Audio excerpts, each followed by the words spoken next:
Bonjour à tous et bienvenue pour ce nouvel épisode des Sciences Occultes. Vous êtes passionné de vampires, de sorcellerie ou autre affaire de tueurs en série, eh bien vous êtes au bon endroit. Aujourd'hui, nous allons raconter l'histoire de Elizabeth ou Erzabeth Bathory, connue dans la légende comme une femme vampire ou une tueuse en série, mais nous allons également nous intéresser à la véritable histoire. Alors, qu'en est-il ? Elizabeth Bathory était-elle réellement un vampire ? Était-elle réellement une tueuse en série ? Ou bien fut-elle victime d'un complot politique dans le but de s'approprier ses innombrables richesses ?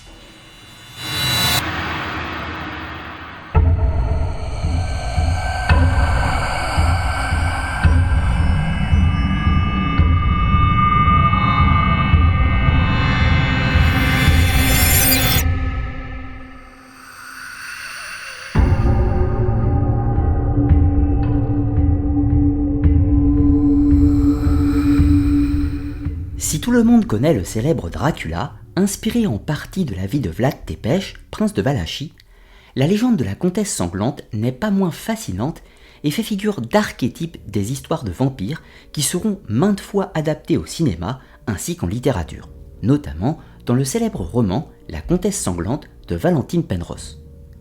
Il est parfois difficile de dissocier la réalité de la fiction dans ce type d'affaires. L'imaginaire a depuis longtemps pris le pas sur la réalité des événements. Dans un premier temps, nous allons présenter la légende vampirique de la comtesse sanglante avant de passer à la partie plus historique.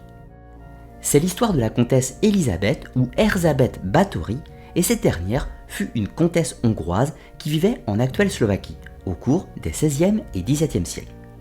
Elizabeth appartenait à la plus haute noblesse hongroise et disposait de plusieurs châteaux ainsi que d'une fortune colossale à la suite de la mort de son mari. Une femme de pouvoir qui avait versé dans les arcanes de la sorcellerie et qui se serait livrée à des pratiques sanglantes dans l'optique d'obtenir la jeunesse éternelle. Le récit légendaire possède de nombreuses versions sur l'origine vampirique de la comtesse. L'une d'entre elles nous dit que c'est lors d'un incident avec une femme de chambre qu'Élisabeth aurait découvert son attrait pour le sang des vierges. La comtesse avait pour habitude de maltraiter ses servantes et lors de l'une de ses réprimandes, la comtesse aurait frappé la jeune servante et quelques gouttes de son sang auraient atterri sur la joue de la maîtresse de maison. Le lendemain, Élisabeth observe que la peau de son visage semblait plus ferme et rajeunie là où le sang avait coulé. C'est ainsi que la quête vampirique de la comtesse allait débuter. Une autre version nous raconte qu'une femme, adepte de la sorcellerie, vivait dans les environs du château et que cette dernière aurait prodigué des conseils à la comtesse afin de trouver le secret de l'immortalité via la magie du sang. Dans tous les cas, la sorcière fut installée au château et le massacre allait commencer. Voyant l'effet bénéfique du sang, Élisabeth ordonne à ses serviteurs de kidnapper de jeunes femmes et de les vider de leur sang afin d'y remplir une baignoire où la comtesse pourrait s'immerger pour retrouver sa vitalité. Dans les premiers temps, ce sont les servantes du château qui font les frais de la folie sanguinaire d'Élisabeth. Mais les besoins de sang ne s'arrêtent pas. La comtesse envoie ses sbires capturer les jeunes femmes du village, ce qui commence à attiser les soupçons. Les villageois constatent des disparitions et les rumeurs de la folie meurtrière de la comtesse se répandent dans le royaume. Élisabeth aurait pris des bains de sang quotidiennement sous les conseils de sa sorcière, probablement associée de quelques rituels diaboliques. Les jeunes victimes seraient torturées et violentées avant d'être vidées de leur fluide vital. Les légendes nous disent que la comtesse ne vieillissait pas et semblait même rajeunir d'année en année. Toute la région était terrorisée mais prise sous une chape de silence. Rien ne semblait pouvoir entraver les meurtres vampiriques du château. La chute de la comtesse serait due à sa soif de sang devenue incontrôlable. En effet, Élisabeth ne se contentait plus des servantes et des paysannes, il lui fallait du sang noble. C'est ainsi que plusieurs demoiselles de haute naissance disparurent mystérieusement lors de leur visite au château de Castich. Il n'en fallait pas moins pour que les autorités décident d'intervenir.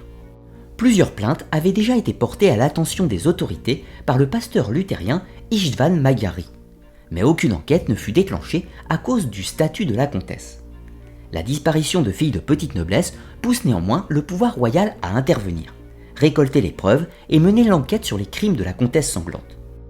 György Thurzó, le palatin de l'empereur Matthias Ier de Habsbourg, vint en personne au château de Castich pour confronter la maîtresse des lieux. Une fois sur place, les scènes d'horreur s'enchaînent. Un domestique gît dans le jardin et semble avoir été battu à mort. dans le vestibule, il trouve le cadavre d'une jeune femme vidée de son sang ainsi que plusieurs autres victimes en pleine agonie. Une odeur pestilentielle envahit le château alors que la comtesse recevait ses visiteurs dans la plus parfaite impassibilité. Élisabeth est immédiatement mise aux arrêts ainsi que ses serviteurs dans l'attente de leur procès. La sorcière, quant à elle, ne fut jamais retrouvée, mais peut-être qu'il ne s'agit que d'un personnage de légende. De nos jours, la légende d'Elizabeth Bathory a profondément influencé le cinéma et la littérature. C'est par essence l'archétype du vampire féminin, de la même façon que Dracula pour les vampires masculins. D'ailleurs, on voit que la légende d'Elizabeth Bathory a profondément influencé le roman Carmilla de Sheridan Le Fanu, qui est l'une des œuvres majeures de la littérature vampirique au XIXe siècle.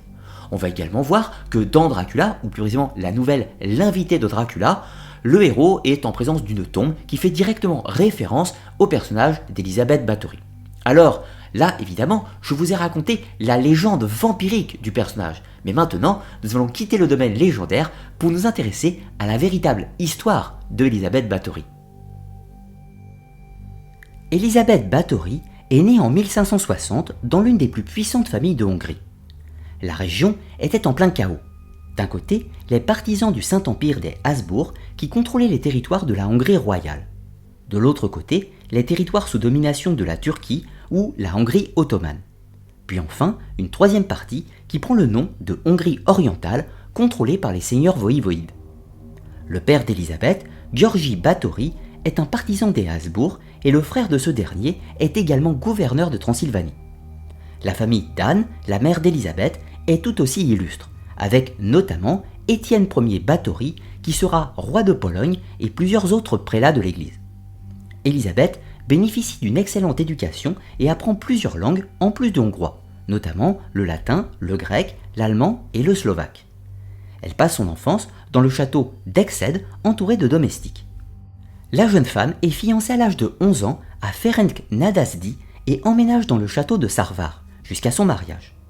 Il semble que la jeune femme soit tombée enceinte d'un domestique du château préalablement à son mariage. Le futur mari n'aurait pas rompu l'alliance par souci du pouvoir offert par ce mariage, mais fera néanmoins castrer puis exécuter le paysan responsable du forfait. Élisabeth accouche dans le plus grand secret et l'enfant disparut des manuels d'histoire. Le mariage a finalement lieu en 1575 à Vranov nad Taplu en Slovaquie et Ferenc Ier Nadasdy offre le château de Kastich, situé dans les Carpates, à sa jeune épouse. 3 ans plus tard, Ferenc Ier Nadasdy prend la tête de l'armée hongroise du Saint-Empire pour combattre les Ottomans. Il laisse à sa femme le soin de gérer les affaires de la famille et des multiples propriétés. Ferenc, de son côté, obtiendra de nombreuses victoires sur les ennemis et sera surnommé le Chevalier Noir de Hongrie. Malgré les fréquentes absences de son mari pour la guerre, le couple aura 5 enfants, mais 2 ne survivront pas. 2 filles, Anna et Katharina, et un fils du nom de Pál, lui survivront. L'année 1593 marque le début de la longue guerre contre l'Empire ottoman et Ferenc Ier Nadasdy est au front et Élisabeth doit prendre la charge de la défense des domaines contre les pillages des Turcs. Le village de Kastich est d'ailleurs attaqué en 1599. La longue guerre s'éternise et Ferenc Ier va mourir des suites d'une blessure en 1604. Préalablement à la mort de son mari, des rumeurs couraient déjà sur les agissements contre nature qu'aurait pratiqué la comtesse Bathory. István Magyari, un pasteur luthérien, alerte plusieurs fois les autorités à partir de l'année 1602, mais aucune enquête ne sera déclenchée en pleine période de guerre. La comtesse Elizabeth Bathory doit maintenant gérer seule les affaires de famille à partir de 1604. Elle détient plusieurs châteaux, un vaste territoire et une fortune colossale. La longue guerre prend fin 2 ans plus tard avec le traité de Sziget-Torok. Les Ottomans sont stoppés dans leur conquête de la Hongrie royale et la Transylvanie devient une province indépendante. C'est Gabriel Ier Bathory, le cousin d'Élisabeth, qui en devient prince en 1608. De son côté, le roi de Hongrie et archiduc d'Autriche Matthias Ier souhaite prendre contrôle des possessions d'Élisabeth en Hongrie, mais se heurte à la résistance de la comtesse qui compte bien préserver ses possessions. Elle choisit de s'allier à son cousin, Gabriel Ier Bathory, pour s'opposer à Matthias Ier. Le tout sur fond de guerre religieuse entre catholiques et luthériens. Les rumeurs des crimes perpétrés par Élisabeth dans les châteaux de Kastich et de Sarvar commencent à partir de 1602, Mais le soupçon des actes de sorcellerie ne commence à apparaître qu'après la mort de son mari. Finalement, Mathias Ier demande l'ouverture d'une enquête en 1610 sous la conduite de Giorgio Turzo. Plusieurs témoins sont entendus et les langues se délient. 300 témoignages seront collectés dans l'année.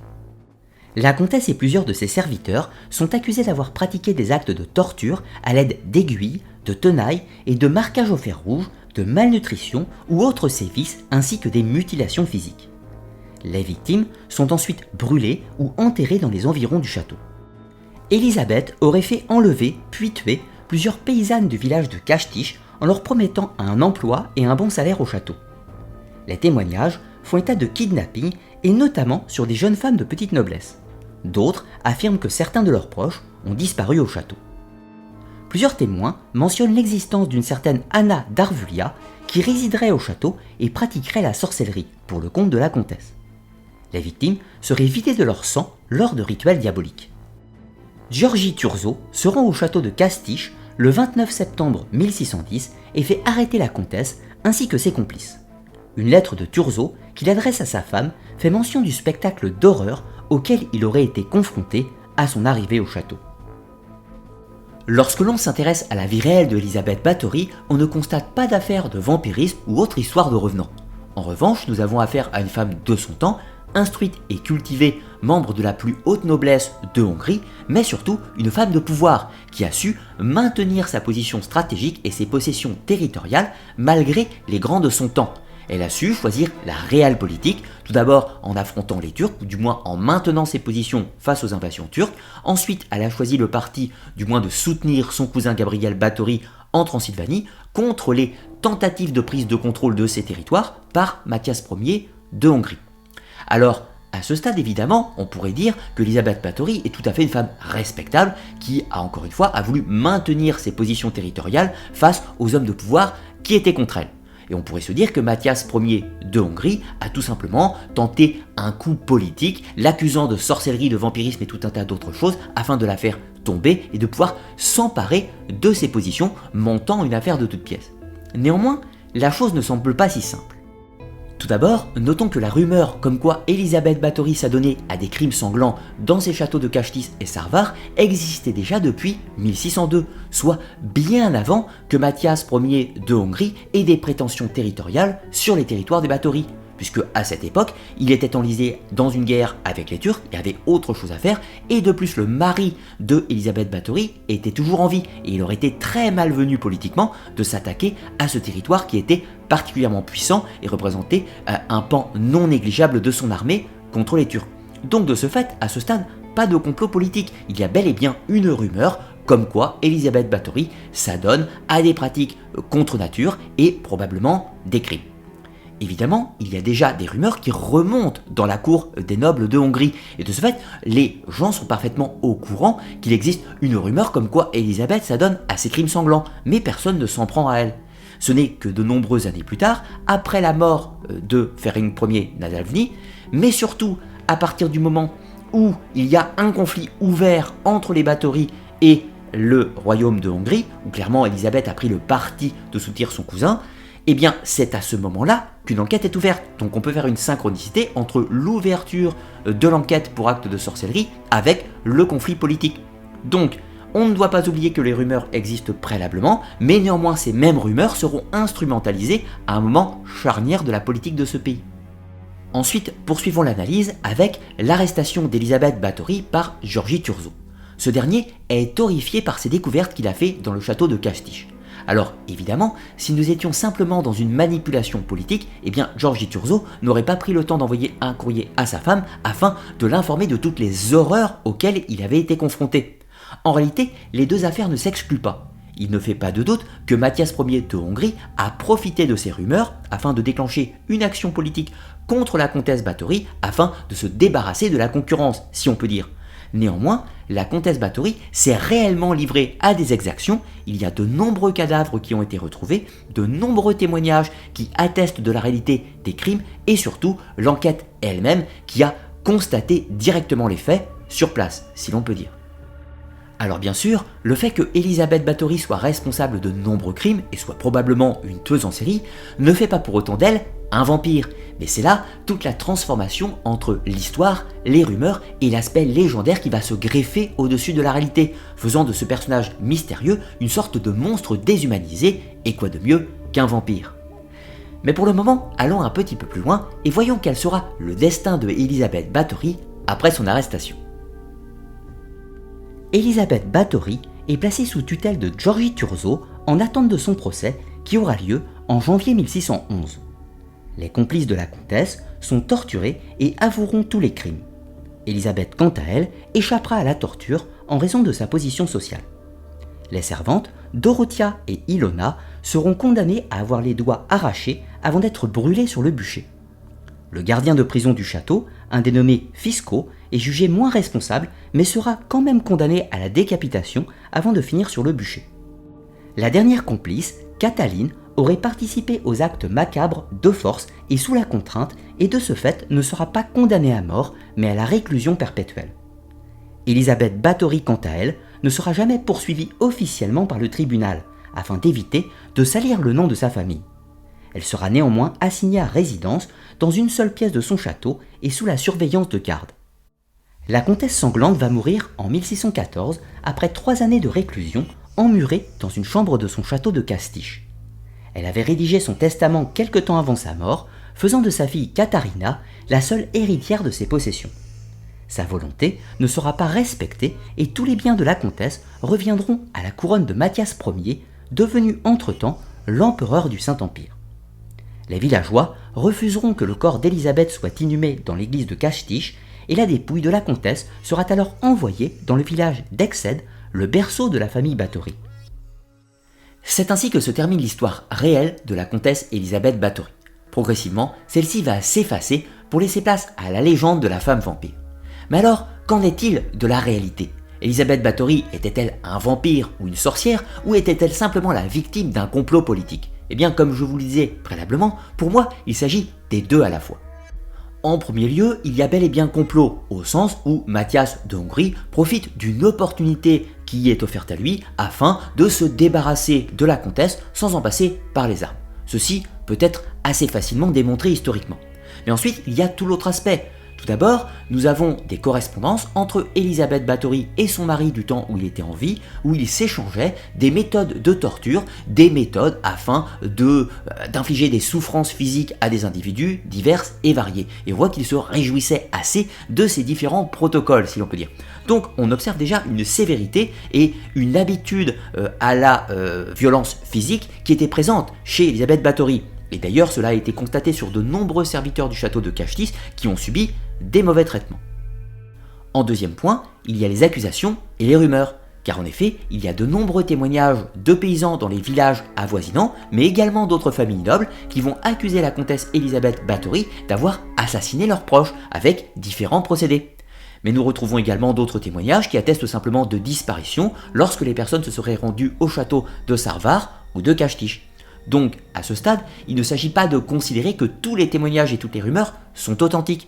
Mais même si 10% d'entre elles seraient vraies, cela ferait dans tous les cas de la comtesse Bathory une tueuse en série. D'ailleurs, disons-le simplement, il n'y a pas de fumée sans feu, et ces rumeurs étaient particulièrement anciennes, puisque remontées à avant 1602. Ensuite, progressivement, elles vont évoluer en rumeurs de sorcellerie, qui est, pourrait-on dire, l'évolution normale de crimes répétitifs où on pense que la présence du diable est dans les alentours et que, de facto, la comtesse Bathory n'est plus seulement une tueuse, mais devient une sorcière qui aurait fait un pacte avec le diable, ces meurtres ayant un objectif pour servir son maître diabolique.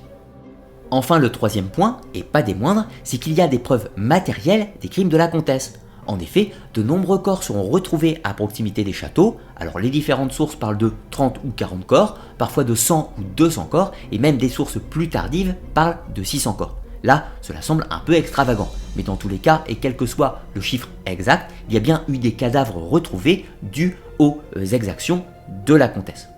Autre chose, à l'intérieur même des châteaux, seront retrouvés des objets de torture, des salles de torture et des cachots pour les victimes.